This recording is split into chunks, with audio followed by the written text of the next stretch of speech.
A very good morning students. Class 10th का हम chapter number 13 कर रहे थे, जिसकी एक्सरसाइज हमने की थी 13.2 के फर्स्ट 4 क्वेश्चन प्रीवियस लेक्चर में कंप्लीट किए। आज की क्लास में हमारा नेक्स्ट क्वेश्चन है question number 5th। A vessel is in the form of inverted कोन। आपके पास एक वेसल है, ठीक, वो इन्वर्टेड कोन की फॉर्म में है, कोन की शेप है और कोन उल्टा करके रखा गया है। Height of the cone is 8 centimeter and the radius of its top which is open is 5 centimeter। उस कोन की हाइट 8 सेंटीमीटर गिवन है और रेडियस जो है उसका वो कोन का 5 सेंटीमीटर है। It is filled with the water up to the brim. उस कोन को ऊपर तक पानी से भरा गया है। When lead shots each of the sphere of radius 0.5 centimeter are dropped into the vessel, 1/4 of the water flows out. Find the number of lead shots dropped in the vessel.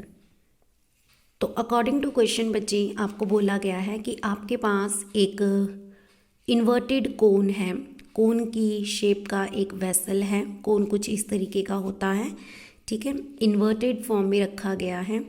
कोन की जो हाइट है वो दी गई है 8 centimetre. This is a height of the cone.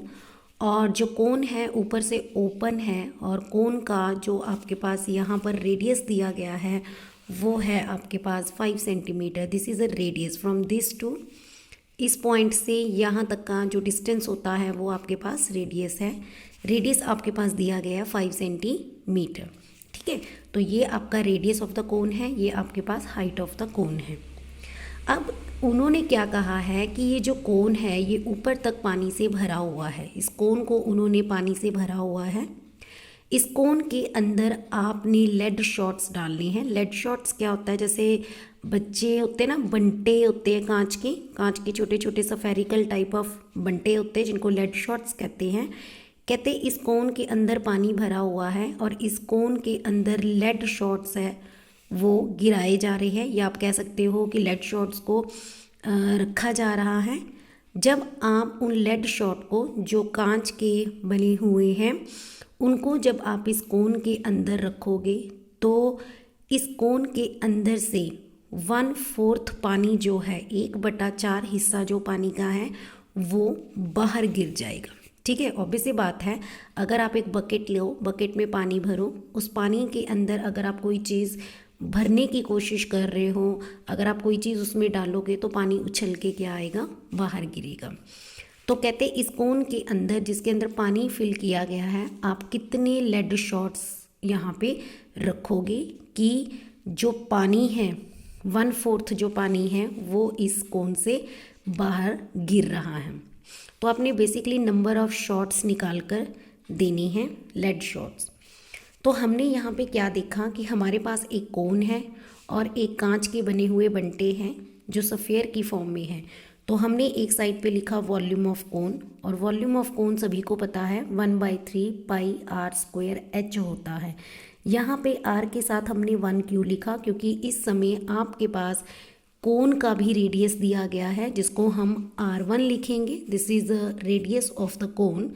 और आपके पास इस sphere का भी रेडियस दिया गया है जो है 0.5 सेंटीमीटर है। तो आपके पास सफ़ियर का जो रेडियस है वो R2 होगा और उसको लिखा जाएगा 0.5 सेंटीमीटर, ठीक है।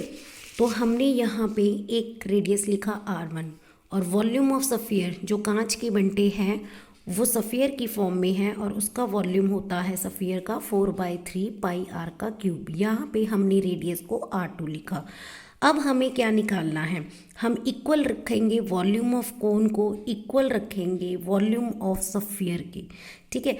और हमने वॉल्यूम ऑफ सफ़ियर को n से मल्टीप्लाई किया है। क्यों किया है, क्योंकि हमें ये पता करना है कि हम इस कोन के अंदर कितने कांच के जो लेड शॉट्स हैं, जो बंटे हैं वो रखें, कितने बंटे इसके अंदर जाएंगे कि 1/4 ऑफ वाटर जो है आपके पास फॉल कर जाए इस कोन के अंदर से। Find the number of lead shots dropped in the vessel, ठीक है।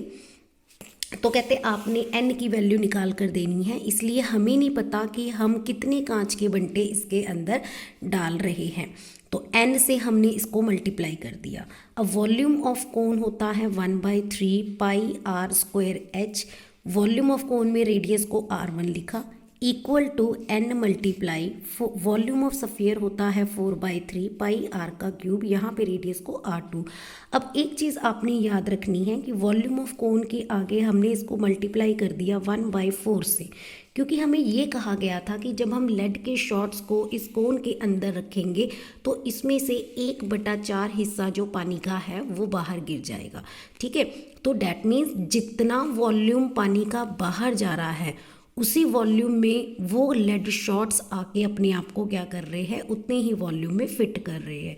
तो यहाँ पे हमने वॉल्यूम ऑफ कोन को 1/4 से मल्टीप्लाई किया। अब इसमें से दोनों साइड में जो कॉमन है वो कट कर दीजिए। पाई को पाई से आपने कैंसिल कर दिया, 3 को 3 से कैंसिल कर दिया। यहाँ पे बचा 1/4 r1 का square into H is equal to n multiply 4 multiply r2 का होल क्यूब। तो अब आपने क्या करना है, वैल्यूज़ पुट करनी है। आपके पास रेडियस ऑफ कोन जो दिया गया था वो 5 सेंटीमीटर था, तो r का स्क्वायर मतलब 5 मल्टीप्लाई 5। हाइट ऑफ कोन कितना दिया गया था, 8 सेंटीमीटर, वो पुट कर दिया is equal to n multiply 4। और रेडियस ऑफ जो सफेरिकल लेड शॉट था वो था 0.5, तो इसका क्यूब है तो 0.5 मल्टीप्लाई 0.5 मल्टीप्लाई 0.5 है। ठीक, अब आपने क्या किया, 4 के टेबल में 8 को कट किया, 4 2 का 8 और 5 5 का कितना हो गया 25। 25 को 2 से मल्टीप्लाई किया 50 इज इक्वल टू n। अब हमने यहाँ से पॉइंट हटा दिए, 5/10 5/10 5/10। कटिंग कर लीजिए 2 के टेबल में। अगर आप करोगे कटिंग तो 5 2 का 10, 2 2 का 4, यहाँ से 5 2 का 10, यहाँ से 5 2 का 10। ठीक है बच्चे, तो ये कटिंग हो जाता है आपके पास, ये 5 सब कट हो जाएंगे, 5 2 का 10। ठीक, तो यहाँ पे आपके पास बचता है n मल्टीप्लाई, ऊपर कुछ नहीं है तो 1, नीचे बच गया 2 तो 2 आ गया। अब 2 को यहाँ पे क्रॉस मल्टीप्लाई कर दीजिए, तो 50 को 2 से मल्टीप्लाई किया 100, यानी कि जो n था, जो लेड शॉट्स थे, जो उस कोन के अंदर कांच के बंटे डाले जा रहे थे जिसके कारण 1/4 हिस्सा पानी का कोन में से गिर के बाहर निकल रहा था, तो वो नंबर ऑफ लेड शॉट्स थे n इज इक्वल टू 100, मतलब 100 लेड शॉट्स उस कोन के अंदर जाएंगी। ठीक है बच्चे, तो ये आपके पास क्वेश्चन नंबर 5 था। नेक्स्ट है question number 6। A solid iron pole consist of the cylinder of height 220 centimetre and the base diameter is 24 centimetre which is surmounted by another cylinder of height 60 centimeter and radius is 8 centimeter. Find the mass of the pole given that 1 centimeter cube of iron has approximately 8 gram of mass and pi की value है 3.14। तो बच्चे आपके पास firstly एक cylinder की बात की गई है। उस सिलेंडर की हाइट जो है वो है 220 centimetre, that is height of the cylinder is 220 centimetre. ठीक, और उस सिलेंडर का डायामीटर क्या होता है, यहाँ से यहाँ तक जो डायामीटर है वो दिया गया है 24 सेंटीमीटर। तो डायामीटर में से आपने क्या निकाल लिया, रेडियस कैसे निकालते हैं, डायामीटर का हाफ करके, तो 24 का हाफ किया कितना हो गया 12 सेंटीमीटर। ठीक है, अब उन्होंने क्या कहा है, इस कोन के ऊपर एक और कोन रखा गया है, सरमाउंटेड किया गया है एक और, कोन नहीं है ये सिलेंडर है, इस सिलेंडर के ऊपर एक और सिलेंडर सरमाउंटेड किया गया है। अब उस सिलेंडर की जो हाइट है वो दे दी गई है 60 सेंटीमीटर, यानी कि कितनी हाइट हो चुकी है आपके पास, 2 हाइट, एक इस सिलेंडर की और एक इस सिलेंडर की। तो यहाँ पे आप हाइट लिखिए h1 और सेकंड सिलेंडर के लिए आप हाइट लिख लीजिए h2, दैट इज 60 सेंटीमीटर। और इस सिलेंडर का जो रेडियस है, रेडियस क्या होता है, डायमीटर का आधा, यहाँ से यहाँ तक जो रेडियस दिया गया है वो है 8 सेंटीमीटर। ठीक है, तो अब हमें पता है कि आपके पास जो वॉल्यूम ऑफ सिलेंडर होता है वो आपके पास आएगा पाई आर स्क्वायर एच। सिलेंडर का जो वॉल्यूम होता है वो होता है पाई आर स्क्वायर एच होता है। तो उन्होंने कहा है कि एक सिलेंडर के ऊपर जब दूसरा सिलेंडर रखा गया तो पहले आप इस टोटल सिलेंडर जो बन रहे हैं, 2 सिलेंडर्स हैं, इन दोनों सिलेंडर का टोटल वॉल्यूम निकाल कर दीजिए। तो हम क्या लिखेंगे, हम यहाँ पे बात करेंगे वॉल्यूम ऑफ सॉलिड। सॉलिड कौन सा, जो इन सिलेंडर दोनों को मिला के बनती है एक शेप। तो वॉल्यूम ऑफ सॉलिड होगा volume of one cylinder plus volume of second cylinder. ये आपका फर्स्ट सिलेंडर का वॉल्यूम है और ये आपके सेकेंड सिलेंडर का वॉल्यूम है। तो वॉल्यूम ऑफ सिलेंडर क्या होता है, पाई आर स्क्वायर एच। अब यहाँ पे हमने R1 और H1 लिखा फर्स्ट सिलेंडर के लिए और सेकेंड वाले में R2 और H2 लिखा सेकेंड सिलेंडर के लिए। कॉमन क्या था, पाई, हमने पाई को बाहर निकाल दिया, ब्रैकेट में रह गया R1 का स्क्वायर H1 प्लस R2 का स्क्वायर H2। अब पाई की वैल्यू आपको गिवन थी 3.14। R1 radius of first cylinder कितना था 12 सेंटीमीटर एंड हाइट इज 220। तो आपने फर्स्ट सिलेंडर का रेडियस पुट किया 12 का ये बन गया स्क्वायर मल्टीप्लाई हाइट था 220 plus radius of second cylinder था 8 का स्क्वायर मल्टीप्लाई हाइट थी 60।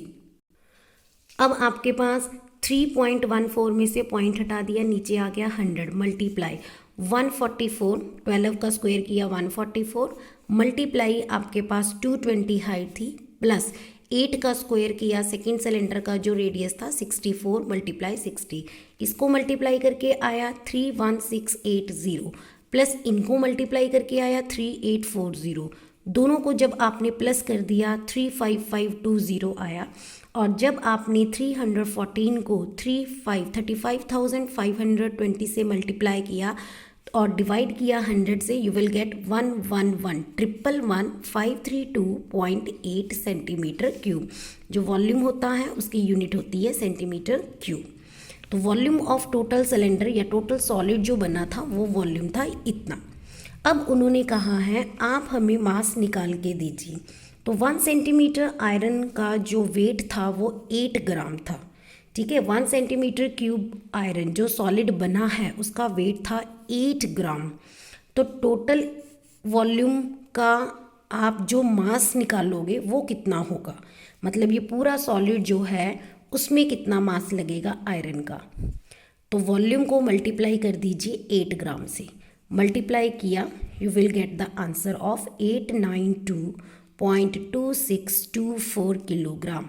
आपने इसको वॉल्यूम से मल्टीप्लाई किया, इतना आया। अब ग्राम को आप किलोग्राम में बदल सकते हो। जब भी आप ग्राम को किलोग्राम में बदलते हो तो 1000 से क्या करते हो, डिवाइड, ठीक है। तो आप यहाँ पे पॉइंट सॉल्व कीजिए, आपके पास इतना आंसर आएगा। तो क्वेश्चन नंबर 5th और 6th जो है हमने कंप्लीट किया। तो 7th क्वेश्चन और 8th क्वेश्चन जो है बच्चे बिल्कुल एज इट इज़ मेथड से आप होमवर्क पे ट्राई करोगे। तो आज की क्लास में मैथ्स की 13.2 एक्सरसाइज को हम यहीं पे क्या करते हैं, सम अप करते हैं। 2 क्वेश्चंस आपको होमवर्क पे दिए गए हैं। Thank you very much.